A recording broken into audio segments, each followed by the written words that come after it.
resource-based economy. Thank you.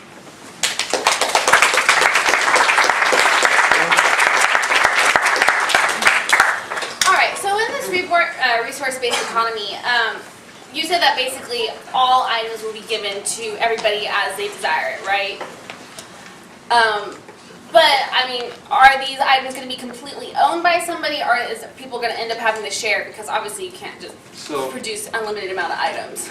Obviously you can't, and right now we produce too many things of certain things. Like most people's cars just sit in parking lots for the majority of their lives. Okay. So by access abundance, it means access to the thing when you need it without being wasteful. So if I need to ride somewhere, there's a satellite-driven car that's clean, sanitized, comes and picks me up, drops me off where I'm going, goes and picks someone else up, drops them off, and so everybody has transportation whenever they need it without ever being wasteful. Okay, so basically you have almost everything being shared kind of in a communist or command type of society, right? I would not call it communist. I'm just saying, the idea is there aren't property rights. There are no property rights. So what prevents people, or what helps people respect the items that are going to be in society? Right now, people respect, obviously you take care of your car because you bought it. Someone who's, I don't know, when I used my parents' car, I probably dented it 3 times and yet to crash the car I bought. So how are we going to prevent this deterioration of this? So, first of all, things in this system are built with planned obsolescence, so they go out, so they're deteriorating by themselves. The point I think you're trying to make is that you respect something because you own it. Right. Why not consider the entire planet all of ours? So all these resources are owned by all of us. Won't we respect all of those in that same manner? Okay, I get what you're saying. I just haven't seen it happen with people yet. I mean, look at a public restroom compared to your own restroom.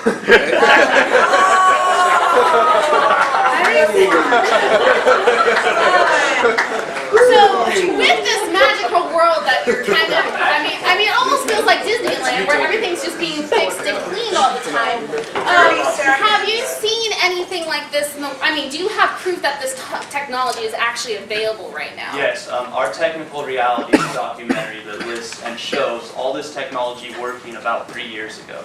So everything I mentioned you have today, it, so something can clean itself, there are going to be, nobody's going to be working? There are robots that can clean themselves, clean your house, shower you, dress you, So why haven't we seen these in society yet? because I mean, people obviously, can't make money off of them in a capitalist well, society. it would obviously be a lot cheaper to buy one of these things, like if you're in that 1%, than to hire a maid. Why aren't the rich using these things instead of having people? I will concede that in this system, the startup cost for some of these things is very tremendous. Okay. Times.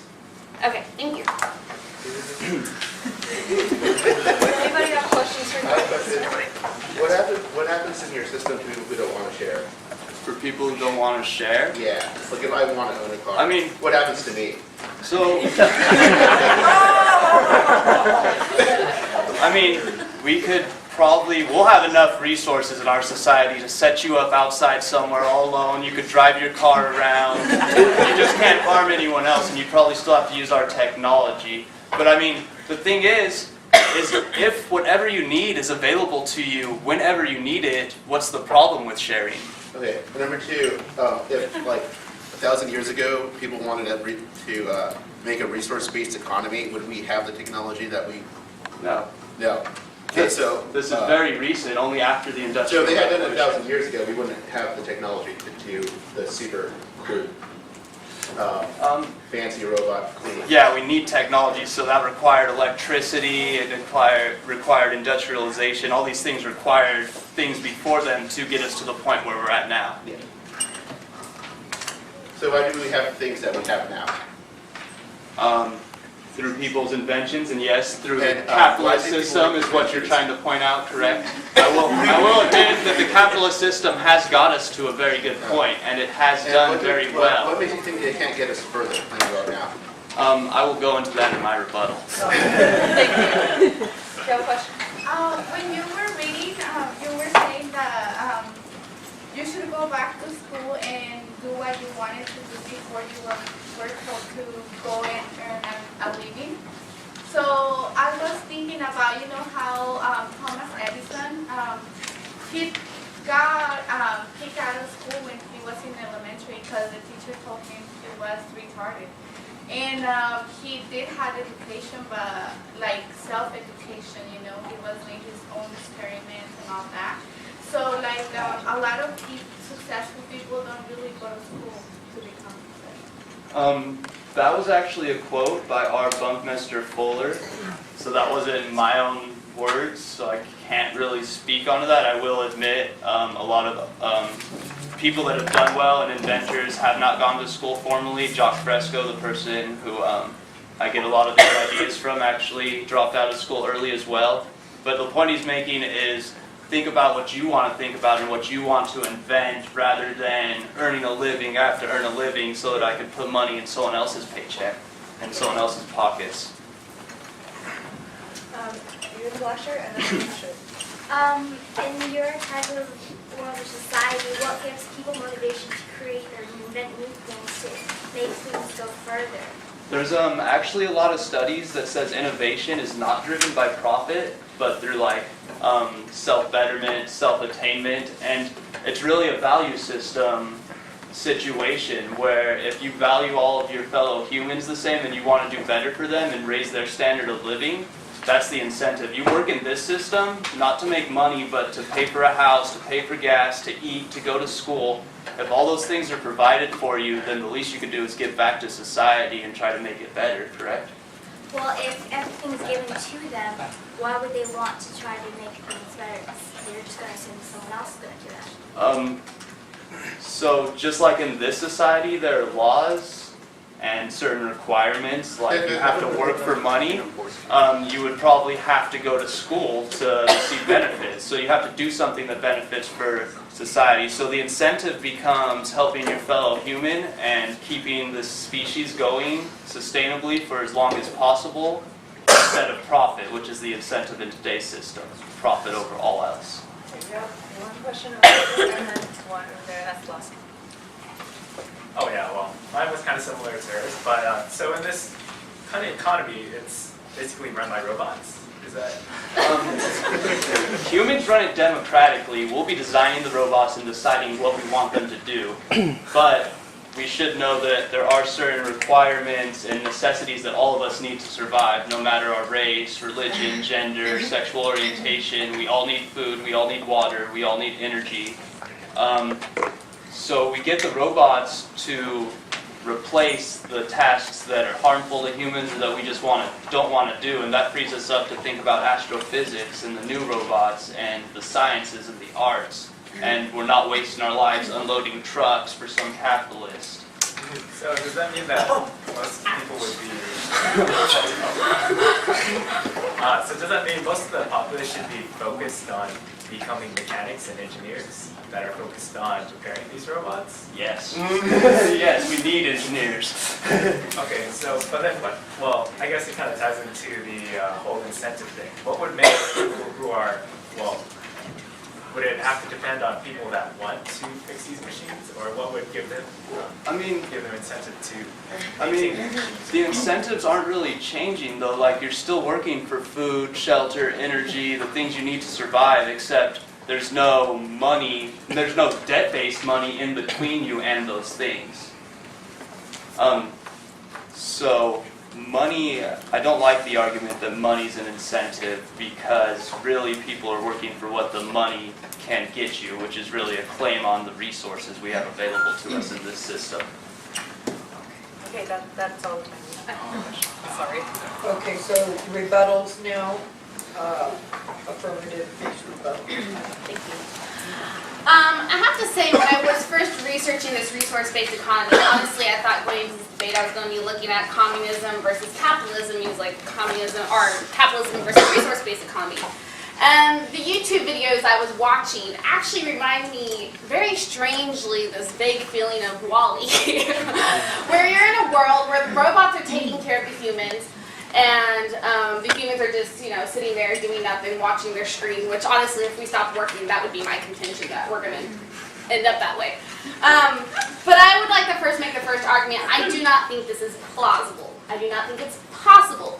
My brother is an engineer. He got his PhD from Stanford, and he is working right now at Intel, and his job is to sit and look at a very, very expensive machine that does stuff he cannot see, and then the computer comes in and he has to type in stuff and tells it to fix itself. Why would Intel hire somebody that spent 5 years in a PhD program plus another 5 years in doing his BA and Master's to run this machine when it could do it itself? That labor is very, very expensive. So first off, either it's not possible, or B, the market will take care of it itself. If robots and computers are capable of taking care of themselves, companies are naturally going to try to eliminate as much of human labor as they can, so that we don't have to be paying that type of labor. So my first contention is A, it doesn't exist. B, if it does exist, we will eventually get there. And I think the interesting thing is this kind of has been the evolution of economics. We started off in very basic societies where machines and tools were there to help the people create. And eventually, assembly lines have flipped it. Now the people help the machines, and now we're at a point where people are running the machines. Now when we get to the point where we're completely hands-off, I don't know. My second contention is it's impossible to completely eliminate scarcity. Human wants are unlimited. I mean, I would say that we've already eliminated, to a certain extent, in countries that have taken off on capitalism, humans need scarcity. We all, I think everybody here has had 3 meals a day today, except for me, I've had 2, and a cup of coffee. We've had our food, we have a place to live, and if we don't, honestly, we probably could find someone that would help us out with those things. I would argue that if every economic system opened up their borders, started free trade, and put in place things that make economies grow, that every single society could lift themselves out of this type of burden. Now the problem is, going back to my argument, that once you get past those limits, then the next thing develops once. So if we are in a society where needs are completely taken care of for everyone, where does the competition for wants end? And how are you going to regulate that? I mean, is everyone going to have diamonds and pearls and expensive food to eat every single day, or is there going to have to be some type of limitation on that? So I'll end it there for the sake of time limitations, our own scarcity. Okay. Where to begin? It's not possible. Perfect. It's not possible. You're saying it's not possible, but to me it seems like you're only saying that because money's an issue. I believe at the beginning of the semester when I was taking your econ class, I asked you to point out to the class that money was created by a privately owned central bank, and that all the money that they create is created with interest that is not created. So every dollar in every person's pocket in this room is owed to somebody by somebody. So when you think about a resource-based economy confined by the monetary system, of course it's going to seem impossible. But if you recall while I was reading my first argument, everything that hypothetical society did, they did without money. They only needed the resources and the technology to do it. There was no money. Yes, money was created to facilitate trade originally, but now I'd say that it inhibits trade because you have to have it, and it is so concentrated at the very top.